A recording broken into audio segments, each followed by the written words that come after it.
On September 10th, 2025, an 81-year-old man made $100 billion in a single day. His name is Larry Ellison.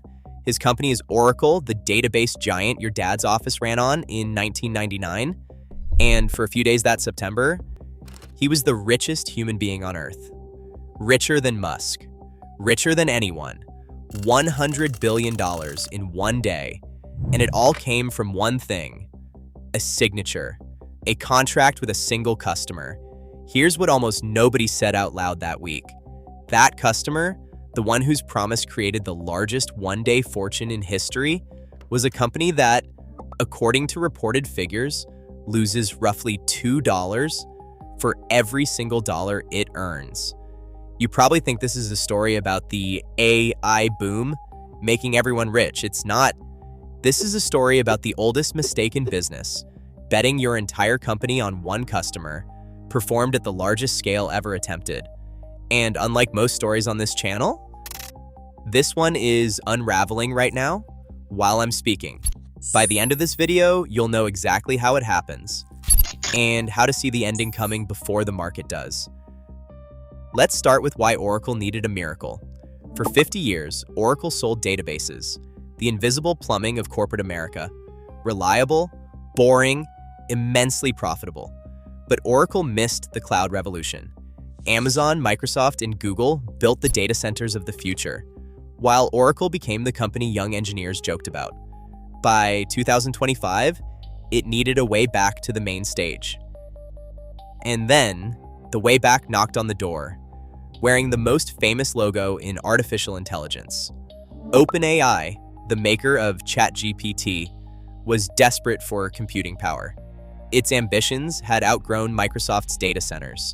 So, Oracle made the deal of the century, a 5-year contract, starting in 2027 to supply OpenAI with computing power. And hold on to that date, 2027, because that year is the fuse running through this entire story, and you'll hear it tick again before we're done. Total value, $300 billion. Roughly $60 billion a year. It would require 4.5 gigawatts of electricity, enough to power about 4 million homes. One of the largest cloud contracts ever signed by anyone, anywhere. When Oracle revealed what this did to its books, future contracted revenue exploding to $455 billion, up nearly 360%, the market lost its mind. The stock jumped more than 40% in one day. And Larry Ellison briefly wore the crown. Now, let me show you what the market was actually celebrating. Imagine you own an office building. A tenant walks in and signs a 5-year lease for $60,000 a year. There's just one detail. The tenant's total income is $13,000 a year, and he's not saving the difference, he's losing money every month on everything he does. But here's the strange part. Your bank doesn't value your building on whether the tenant can pay. It values it on the lease, the paper, the promise. So the moment the tenant signs, on paper, you're rich. That is what happened on September 10th. That number, $455 billion in future revenue, is promises, not payments. And at least $300 billion of those promises came from one tenant. So the only question that matters is, can the tenant pay? Let's look at his books. OpenAI's revenue in 2025, roughly $13 billion. Its reported losses that same year, around $20 billion. $2.22 spent per dollar earned. And the Oracle lease is just one of its promises. Stack them all up, the deals with NVIDIA, CoreWeave, AMD, Broadcom, Amazon, Microsoft, and OpenAI has committed itself to roughly $1.4 trillion in spending. A company earning $13 billion, promising $1.4 trillion. The tenant, in other words, signed leases for 100 buildings. And in a moment, I'll show you the detail that made actual banks, the people paid to price risk, flinch when they saw this up close.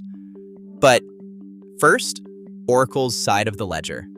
And Oracle, to fulfill its side, to actually build the data centers, it started borrowing tens of billions. By early 2026, Oracle was reporting hypergrowth in revenue and a cash flow of negative $24.7 billion. It is spending real money today, borrowed money, to build capacity for promised money tomorrow. For a while, nothing happened. The stock stayed high, the headlines stayed golden, and then the market did what markets always eventually do. It asked the tenant question. By December, Oracle's stock had begun to slide. When quarterly results failed to calm the doubts, it fell $67 billion in a single day. From its September peak, Oracle has now lost more than 40% of its value, over $360 billion, erased. The crown that took one day to win, gone. Wall Street analysts started saying the quiet part in public. Oracle's biggest risk is that OpenAI simply cannot pay for what it promised. And the signs are multiplying, not from critics, from insiders. SoftBank, one of OpenAI's biggest backers, tried to borrow $6 billion using its OpenAI stake as collateral, a stake worth, on paper, over $100 billion. The banks said no. Think about what that means. The people whose job is pricing risk looked at a $100 billion asset and wouldn't lend $6 against it. Amazon attached conditions to $15 billion of its committed money, payable only if OpenAI goes public or reaches its grandest promises. NVIDIA, which once pledged up to $100 billion, quietly wrote in a filing that its investment, quote, may not come to fruition. And inside OpenAI itself, Sam Altman declared a code red. As Google's Gemini started eating into the one thing the whole tower rests on, OpenAI's dominance, the insiders are hedging. The lease is still on the wall. Now zoom out with me, because if you've watched this channel, you've seen this shape before. In our first episode, Builder.ai moved money in circles to look bigger than it was. That was fraud, and it's under federal investigation. Then Jasper, a billion-dollar company renting someone else's brain, one landlord decision away from irrelevance. And now Oracle, which has attached its entire future to a tenant that rents brains to the Jaspers of the world and rents money from everyone else. Same gold rush, same trick, climbing one level higher each time. And history has a name for the top level. In the late 1990s, telecom giants like Nortel and Lucent financed their own customers, lending billions to companies who used it to buy their equipment. Revenue looked infinite, until the customers, who were never really solvent, stopped paying, and the suppliers discovered they had been their own biggest customer all along. Nortel, once worth a third of Canada's entire stock market, no longer exists.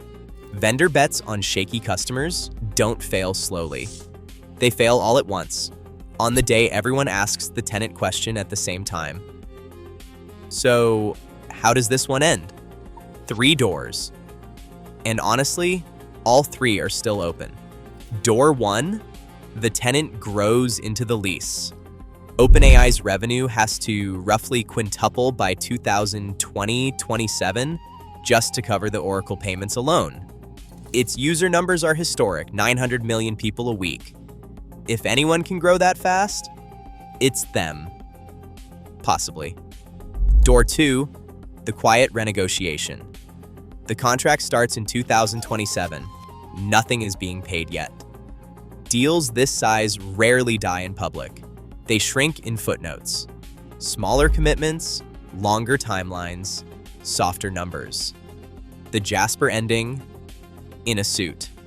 Door 3, the tenant misses a payment.